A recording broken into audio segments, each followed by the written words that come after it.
Il y a cette histoire. Un Rwandais qui fut ministre du plan au Rwanda a écrit un livre très intéressant qui s'intitule Rwanda, comprendre la croissance d'une économie de guerre pendant 30 ans. Les Congolais ne lisent jamais. Prenez le titre. Allez sur Amazon, allez je ne sais où. Le livre est trouvable en version française. Je ne sais pas si la version anglaise va sortir. La première version, c'est la version française. Moi, j'ai seulement cet article. Rwanda. Comprendre la croissance d'une économie de guerre pendant 30 ans. Si vous voulez comprendre l'économie du Rwanda dans les 30 ans de guerre, c'est-à-dire à partir du génocide du Rwanda, ils s'introduisent au Congo, ils commencent à nous faire la guerre jusqu'à aujourd'hui. C'est ce qui a créé leur économie. Beaucoup de gens ne comprennent pas, mais il y a des savants, des professeurs d'université, des intellectuels full-time. Comme au Congo, il y a maintenant peu d'intellectuels. Parce que s'il y avait beaucoup d'intellectuels dans ce pays-là, je pense qu'on n'allait pas connaître ce qu'on est en train de connaître. Je suis parfois les émissions des Congolais sur YouTube. Les Congolais parlent des bêtises. Barando, Alati, Tokobomae, Tokobetae. Vous ne connaissez même pas. Donc, comment raisonner d'une manière intellectuelle? Il y a maintenant des Rwandais qui commencent à raisonner à votre place. Un Rwandais qui fut ministre du plan au Rwanda a écrit un livre. Vous qui allez chercher ce livre, ça ne vient pas d'un Congolais, ni d'un Américain. Un Rwandais qui a travaillé au Rwanda comme ministre de plan. Pour comprendre ce qu'il a dit, c'est tout un livre. Mais je vais brosser quelques points pour vous donner le goût de chercher ce livre-là qui s'intitule Rwanda. Comprendre la croissance d'une économie de guerre pendant 30 ans. Il est écrit que l'idée qui a frappé cet auteur, c'est quoi? C'est que cet auteur voulait soutenir ici que satisfaire. Donc, au Rwanda, il y a cette philosophie de vouloir satisfaire la curiosité des Rwandais, bien l'esprit des Rwandais, en parlant de la forte croissance du PIB. Et cet auteur du livre a dit non, il ne faut pas confondre. Il y a PIB nominal et PIB réel. Il y a PIB, non. Il y a véritable PIB réel dans la société. Il y a le PIB du livre et le PIB de la société. Car dans beaucoup de pays d'Afrique, quand on veut nous parler de l'économie d'un pays, comme au temps de Matata Pogno, oh, macroéconomique, partout en Europe, Matata Pogno pouvait faire le tour du monde. On le supportait par la FMI, Banque mondiale. Il a relevé l'économie du Congo. C'est dans les livres seulement. Mais si vous êtes dans la société congolaise, il y a misère. C'est ce que cet auteur a essayé d'expliquer, que ça se passe aussi au Rwanda. Tout ce qu'on vous montre à la télévision, au Rwanda de Kagame, le PIB, c'est le produit intérieur brut. Ce qui fait que les richesses, les gens ont, qu'ils peuvent brasser, toucher, utiliser pour bien vivre. La plupart des pays d'Afrique citent ces richesses là-bas dans le livre seulement. Mais quand vous allez dans leurs villes et villages, vous ne sentez pas ce qu'ils ont dit à la télévision. Au Rwanda, ça se fait. C'est ce que ce Rwandais a écrit. Son nom, c'est qui? C'est Augustin Ngirabatware. Monsieur Augustin Ngirabatware, qui fut ministre du plan au Rwanda. Pour écrire un livre pareil, c'est-à-dire qu'il n'est plus avec Kagame. Il connaît le secret de l'intérieur. Alors, qu'est-ce qu'il dit? L'exactitude de ces données est examinée au Rwanda. Les composantes du PIB, produit intérieur brut des Rwandais, sont scrutées. Et c'est ce qui a abouti à la question centrale. Pourquoi, malgré une telle croissance, ce qu'on nous dit toujours au Rwanda, la croissance, Rwanda et l'Eki Congo, au Rwanda on est bien, on nous montre le building. Le Rwanda reste toujours un pays marqué par la pauvreté et les inégalités sociales. Ça vient de Rwandais. Grand professeur, ministre du plan. Malgré tout ce qu'on chante à la télévision, lui, il est du Rwanda. Il était là. Donc, il était dans la boîte. Pourquoi y a-t-il toujours la pauvreté au Rwanda et les inégalités sociales? C'est sur base de ça qu'il a écrit ce livre. Et il a dit que les chiffres qu'on donne, ça a toujours été attractif pour les économistes parce qu'ils s'appuient à un pays qui a été perpétuellement en guerre. Les Blancs, quand ils parlent du Rwanda, ils ont quand même une sorte de pitié en l'économie parce que c'est le Rwanda qui était en guerre, soit à l'intérieur ou bien à l'étranger, donc directement ou bien en utilisant des groupes armés. Donc vous devez comprendre. Qu'est-ce qu'il a dit ici? N'eût été la guerre, le Rwanda de Kagame n'allait pas être ce qu'il est aujourd'hui. Kagame a été malin.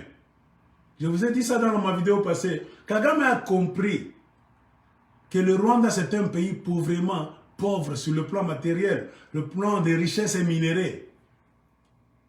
Mais lui voulait bâtir le Rwanda avec le sponsorship des anglo-saxons. Or, de l'autre côté, il y a un grand pays richement riche, habité par des idiots mentalement, intellectuellement. Nous allons utiliser ce pays-là pour bâtir le Rwanda. C'est écrit ici. Cherchez ce livre-là. L'auteur a dit, il a fait cet essai. Il a donné des données examinées très bien. Il a scruté tout pour aboutir à la conclusion de quoi? Que cette croissance du Rwanda ne sauve pas les Rwandais. Et cela a eu lieu. Pourquoi? Parce que Kagame a eu donc la malignité de prendre son pays et de le mettre perpétuellement en guerre, soit à l'intérieur du Rwanda ou bien à l'extérieur du Rwanda, directement ou en utilisant des groupes armés créés par lui-même, Kagame, soit en préparation permanente d'une guerre contre l'un ou l'autre voisin. C'est écrit ici. Ça, c'est l'article. Cherchez le livre dont le titre c'est Rwanda. Comprendre la croissance de l'économie de guerre. Là où j'ai mis le doigt, c'est là où il y a un paragraphe qui se trouve dans le livre de l'auteur. Kagame a compris qu'il fallait tenir un autre pays en guerre perpétuelle. C'est-à-dire, Bitumbe Kosilate. Car c'est dans cette période de guerre que Kagame a essayé de cerner les Congolais, à vous mettre dans Niembes. Il a réussi à vous infiltrer, à détruire l'État du Congo, à détruire la police, à détruire l'armée, à commencer à gérer vos richesses avec l'appui des anglo-saxons. Vous avez un pays, vous avez des richesses, mais ça ne vous appartient plus. Un plan minutieusement mis en place par Kagame et ses maîtres anglo-saxons. Mais quand vous lisez, on vous dit, allez par exemple dans les zones rurales au Rwanda, il y a la pauvreté. C'est ce que cet auteur a dit. Trop d'inégalités sociales. Il a continué quelque part que l'économie rwandaise d'avant 1994 et des années qui ont suivi est étudiée, mais les terribles événements de 1994 ne constituent pas un sujet approprié pour cette étude. Les Rwandais n'étudient pas le génocide, Kagame. Il ne veut pas donc apprendre les leçons du génocide pour voir comment rectifier son économie. Il cache ce dossier-là. Pourquoi? Parce qu'il est toujours occupé à dire que les génocidaires, c'est les autres. Lui n'a rien fait. Or, il doit aussi étudier la façon dont il gère le pays. Et cet auteur a écrit que, vous avez entendu à un moment donné, Kagame parlait de Vision 2020. Je ne sais pas si vous suivez les informations. Vision 2020. On nous avait fait croire qu'en 2020, le Rwanda va ressembler, je ne sais pas, à Dubaï. Ou bien, il y a quel pays? Kagame veut prendre le modèle d'un pays. C'est quel pays? Celui qui connaît peut m'écrire. Il y a un pays là, Kagame parle souvent de ce pays-là. Vision 2020. Alors, pour ne pas traîner, qu'est-ce que l'auteur a dit? Tout ce que Kagame a fait, il a emprunté l'argent aux banques. Il a tout fait. Mais la conclusion, c'est quoi? Les chiffres maintenant. Le problème avec Kagame, le Rwanda de Kagame, c'est les chiffres. Mais ceci est tout à fait distinct de l'accusation émise contre le gouvernement rwandais de manipuler. En Kinyarwanda, manipuler les chiffres, on appelle ça Gutenika.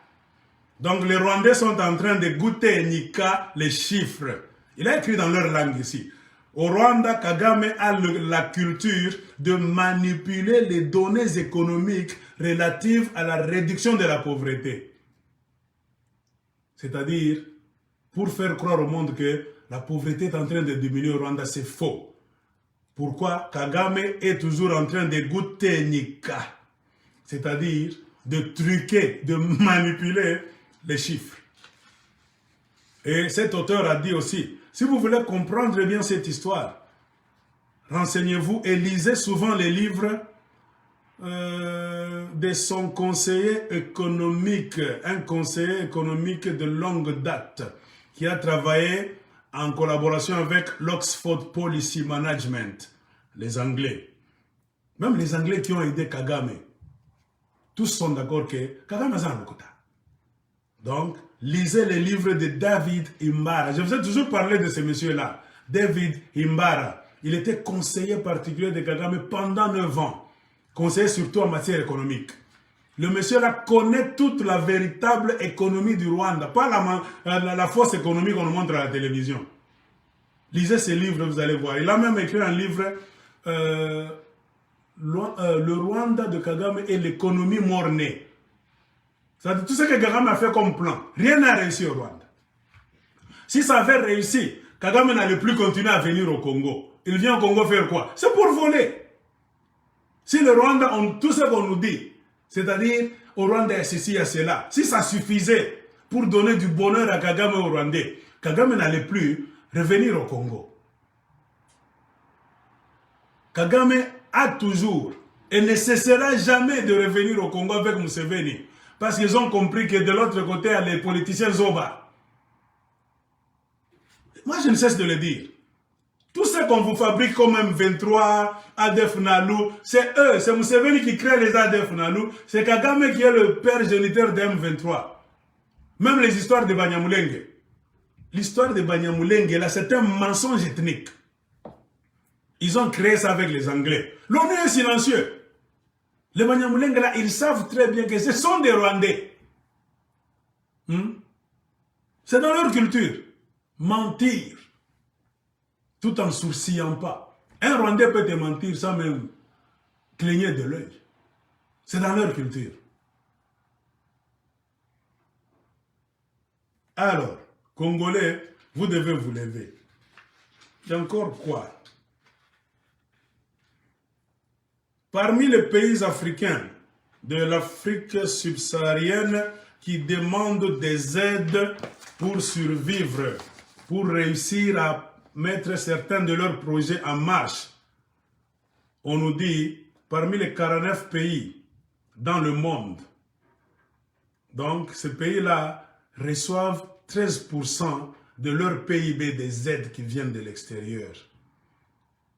On nous dit spécialement, parmi les 49 pays dans le monde, il y a 20 pays d'Afrique qui, après avoir reçu des aides de l'extérieur, on nous dit, on calcule la réussite de ces pays-là. Comment? C'est-à-dire, ce sont des pays qui doivent prouver, après avoir reçu leurs aides, que au moins 13% de leur PIB a réussi. Ils ont réussi à mettre, donc, à transformer leur aide pour générer 13% de leur progrès économique. 13% seulement.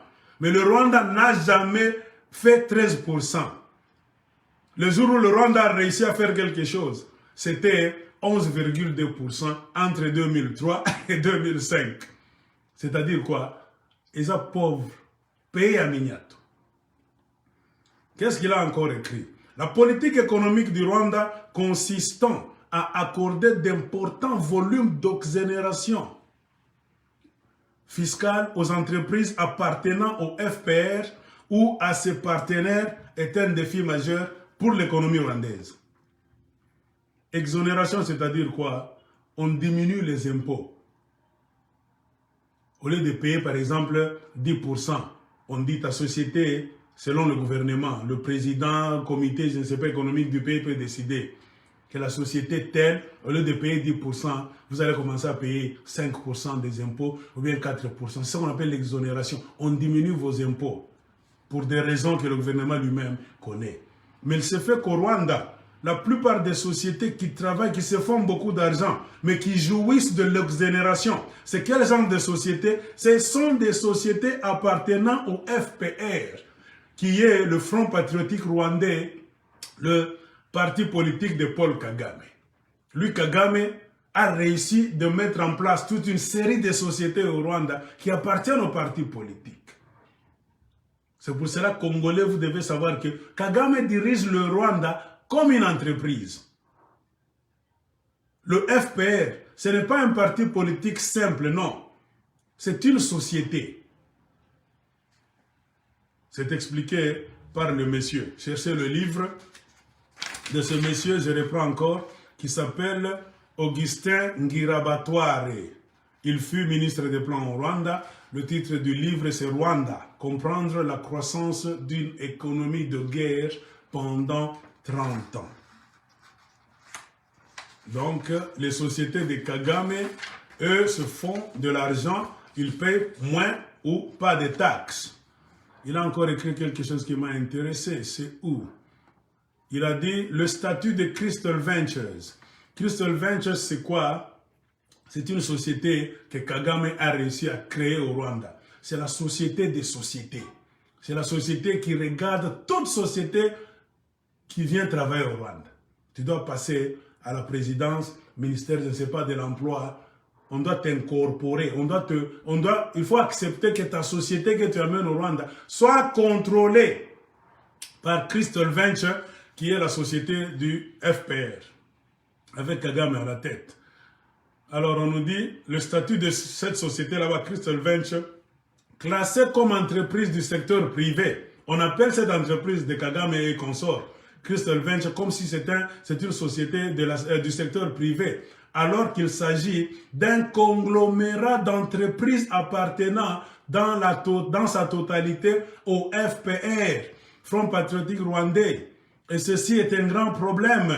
Lorsqu'un analyste veut étudier la contribution de ces sociétés là-bas à la croissance économique au Rwanda, même si tu travailles au ministère des statistiques, je ne sais quoi, plan, avec Kagame comme président, tu ne peux jamais aller frapper à la porte de ces sociétés là-bas pour inspecter, regarder combien d'argent ils font, ils payent combien de taxes, est-ce qu'ils réussissent, ils ne réussissent pas, ils détruisent le pays, ils volent. Tu ne peux pas, parce que Kagame c'est un dictateur. Donc les analystes au Rwanda et en dehors du Rwanda ont des difficultés pour approcher Crystal Venture, qui est un conglomérat de sociétés appartenant au pouvoir en place. Ainsi, Crystal Venture est de facto une société parapublique parmi d'autres. C'était d'abord Tristar, et Kagame a changé le nom de Tristar en Crystal Venture. Il y a encore quelque chose qu'il a dit qui m'a tellement intéressé. Les recettes, il a dit tous les actifs laissés, voilà.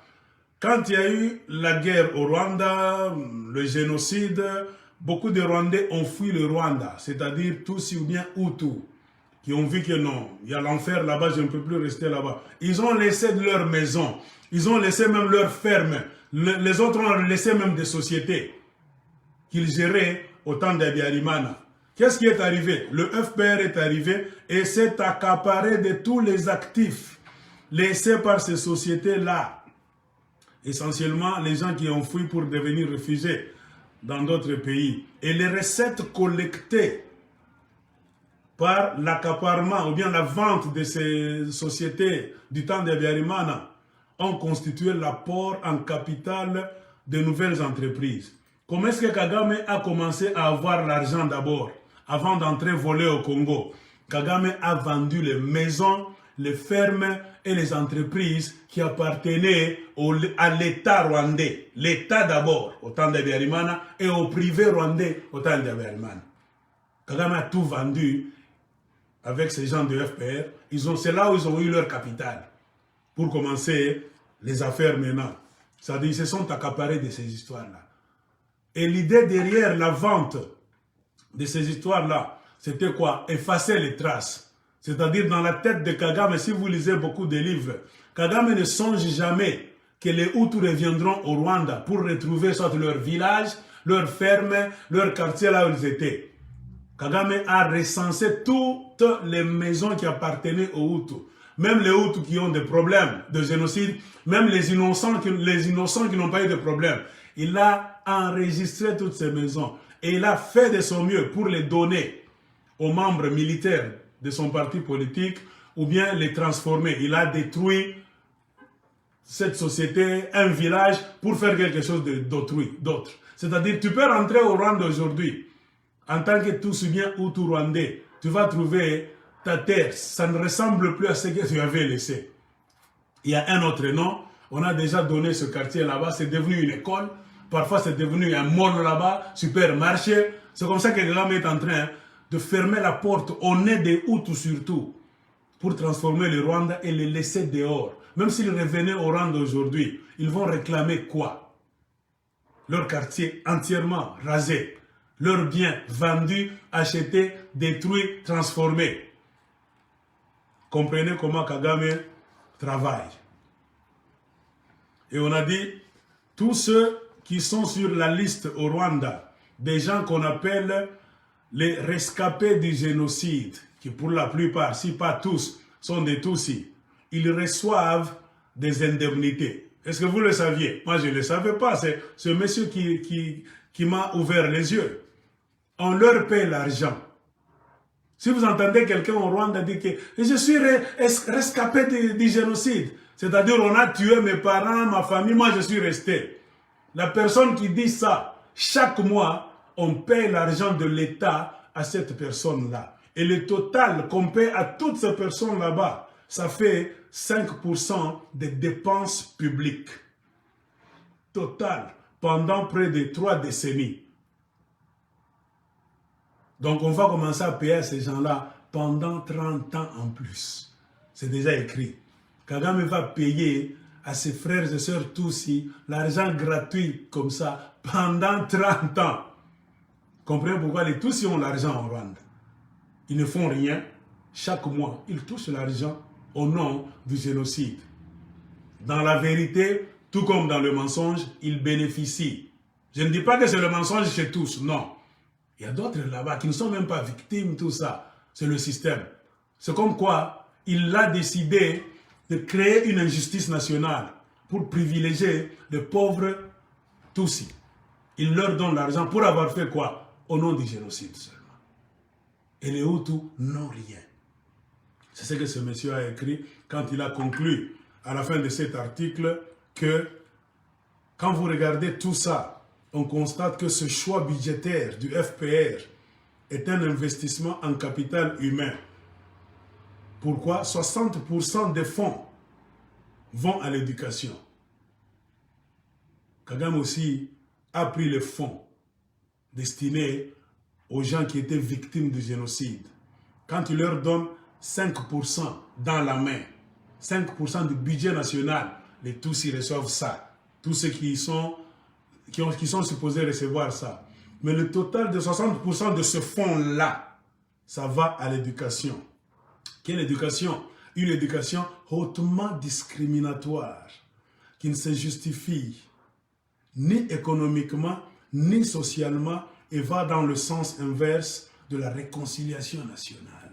C'est-à-dire 60% des fonds de génocide vont chez les Tutsis et 60% de ces fonds-là créent des écoles pour les Tutsis seulement.